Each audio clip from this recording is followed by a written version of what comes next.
So let's go ahead now and get to our drink up session here. So we can start with Jim Beam. Are you going to let me down like you did before? No, I got my whiskey tonight. Oh, excellent. Let me get this poured out. No tricks on you tonight, Obi. All right. You told me the rules. I'm living up to them tonight. All right, let's take a look at this. That's a nice caramel color. Give it a little spin and a. What are you getting out of that? Well, I'm getting some strong aromas. A lot of booze in there. You don't smell any vanilla? Oh yeah, I do. I smell that too. You know what? When I take vanilla extract and I do this to it, I smell booze too. So, well, you should. That's just rum and vanilla. So let's go ahead and have a fine sip of this.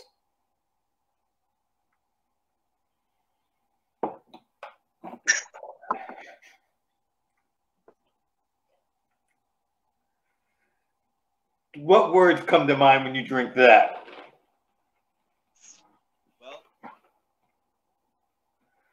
Well, warmth. Okay. Yeah, warmth. That's not bad. I mean, it does have a very strong finish. That is for sure. I don't know, a little spicy, peppery maybe, but not a lot. It's not nearly as sweet as it smells.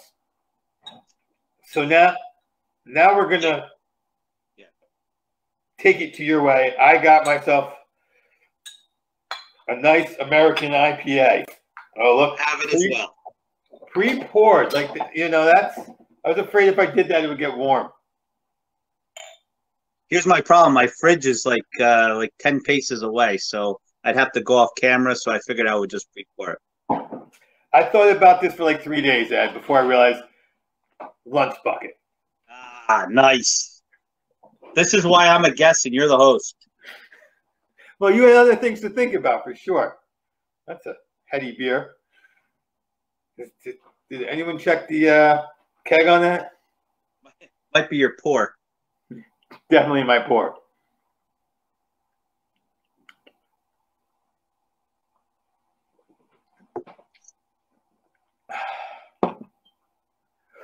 Yes, I totally remember why I enjoy beer drinking that. And totally miss beer.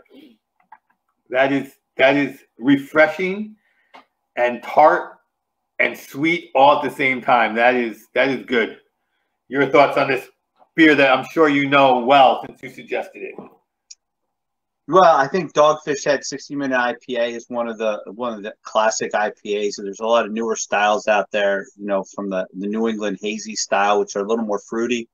There's a lot of experimenting going on with hops these days, but the Dogfish beer, it's just a staple.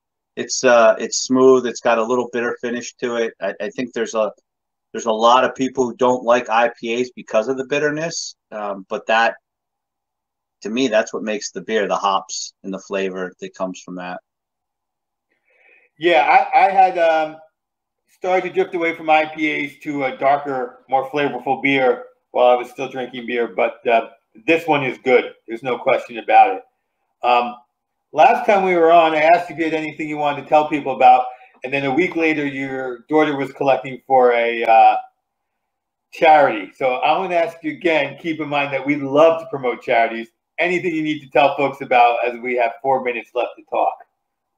Yeah, you got me in between cycles right now. We're not raising any money, but I will tell you, as you mentioned, I work for the YMCA of the Oranges in northern New Jersey, and COVID has hit us hard and hit our communities hard, and we've done more this past year to serve our communities through food distribution, blood drives, and some other things. So if you're looking for a charity out there, if you don't have one to give to, think about your local YMCA. It doesn't have to be my Y. We have Ys all over the country, so it could be the YMCA. And then, my daughter, the charity my daughter was raising money for was the American Foundation for Suicide Prevention, and that's a cause that she's really into. So I'm into it because my daughter's into it, and her lacrosse team, interesting enough, is into it as well. So those are really the two charities that that we're looking for. But and Rutgers athletics, I guess. The more money we get there, the more wins we get, right? That should be the way it works. There's no guarantee that's the way it works. That's up to Coach Shiano and Coach Stringer and the various other coaches there to turn that into a reality. But you never know. And I'd really like to thank you for coming on. I appreciate everything you bring to the show. You're always entertaining, always insightful. It's great to have you. Maybe we can get Dave to watch a few more of these episodes with you on. Listen, I still got Obi stories I haven't even gotten a chance to share yet, so I think I got to come on again.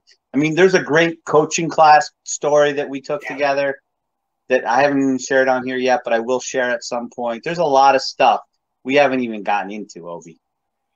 We will get you back on. That I can assure you.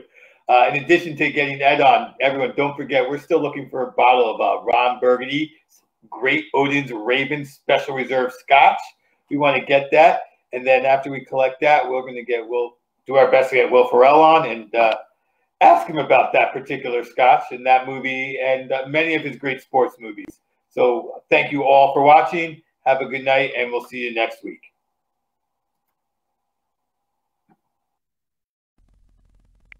It's a show with Obi and his rocking hat.